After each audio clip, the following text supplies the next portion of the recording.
Support for Radio Friends comes from OsteoStrong. Improvements in bone density, strength, and power can be achieved by weekly 5-minute no-sweat sessions on their 4-spectrum machines. These isometric robotic machines safely emulate high-impact loading on different parts of the skeletal system, which stimulates activity in bone-building cells. Balance and agility can be improved by 2-minute sessions on vibration plates. Every session is supervised by a trained coach. Learn more on Facebook or call to set up a complimentary wellness assessment and session. Good morning and welcome to Radio Friends on Thursday, September 30th. We're going to talk about a topic that may not be a very happy topic in many of our eyes, but it's something that we are all going to have to deal with at one point. There's no getting around it. You know what I'm talking about.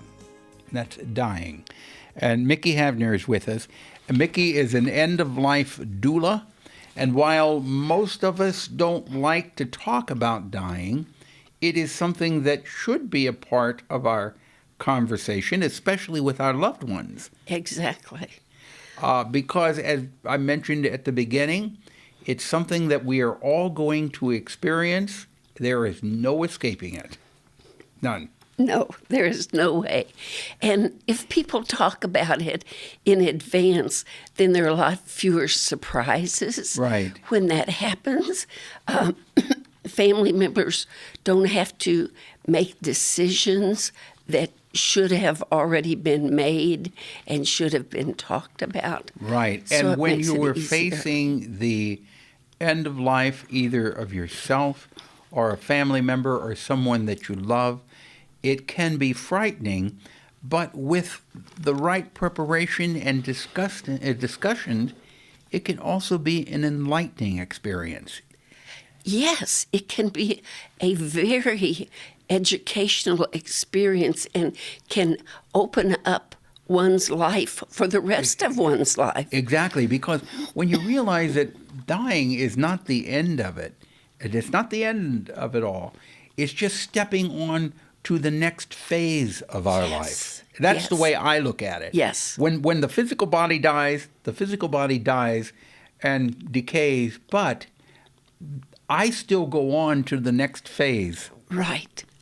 Our spirits, I believe, are like the Holy Spirit. Yeah. They're always here, and they don't go away. No, they don't. And your loved ones are still there. They're waiting for you.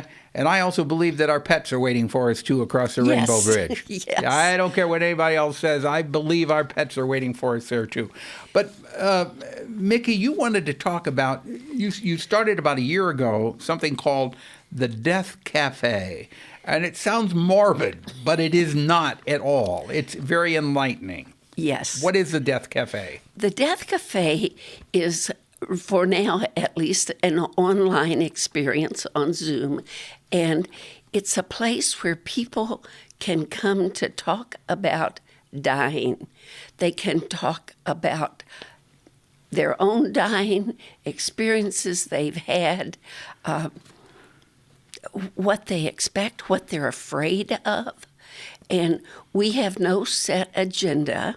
Actually, I do the Death Cafe with Rosie Greer and Terry Wilson, who are also death doulas. Do you remember, or have you have heard of, I'm sure, Dr. Raymond Moody? Yes. He wrote a book many years ago about people who had near-death experiences, Yes. where they had left their body, they had gone through a dark tunnel to see a light at the end of the tunnel, and then they were told it was not their time, or they were given a choice if they wanted to go on or go back. Have you had any discussions about this for people who've actually had that experience? We have.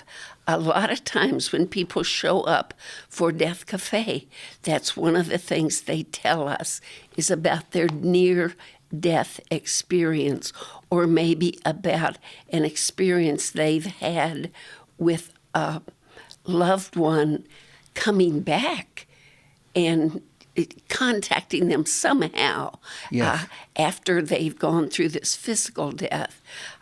My mother-in-law had this wonderful story. She had a child who actually was hit by a car when he was only 3 years old and died.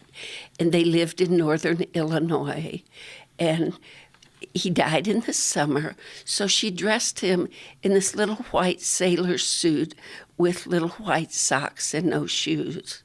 And when it came winter, she started having nightmares about Bobby with not enough clothes on for a North Illinois winter.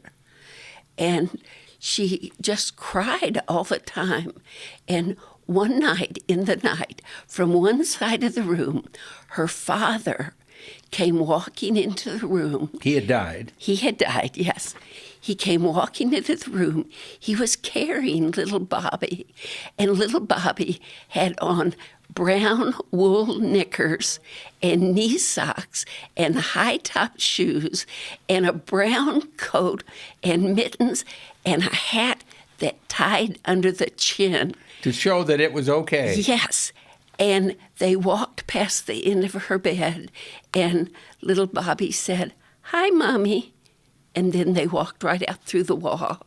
And she told me that once that happened, she never worried about Bobby again. That's wonderful.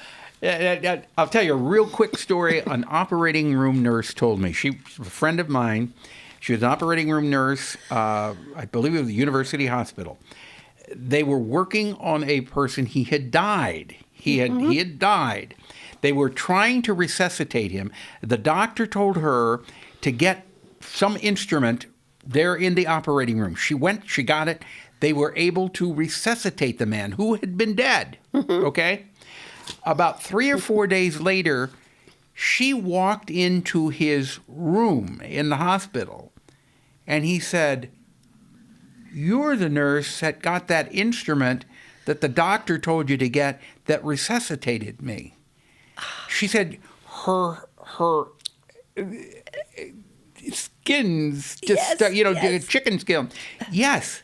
She said, "I am." He was dead at the time, but when he had died, he realized that she was the person. He saw that happen. Yes. And these kind of stories bring hope for people who are afraid of dying, for people who are accompanying their loved one on that journey. And it's important that we talk about it. And you talk to nurses, and when my mother was dying, wonderful nurses told me some beautiful stories that were of comfort. Yes. That people had experienced as they were dying. If you want more information, it's heartlanddeathdoulas@gmail.com. You can send, you can email, or the next Death Cafe is October the 22nd, 10 a.m. to 11:30 a.m., right? Yes. Okay. And you have to register at that. Register at heartlanddeathdoulas@gmail.com. Thank you so much, Mickey, for coming by today and visiting with us. You're so welcome. You're an inspirational lady. All right, something you'd like to hear or see, I'd love to hear from you, Pepper P. at Missouri.edu. Bye-bye.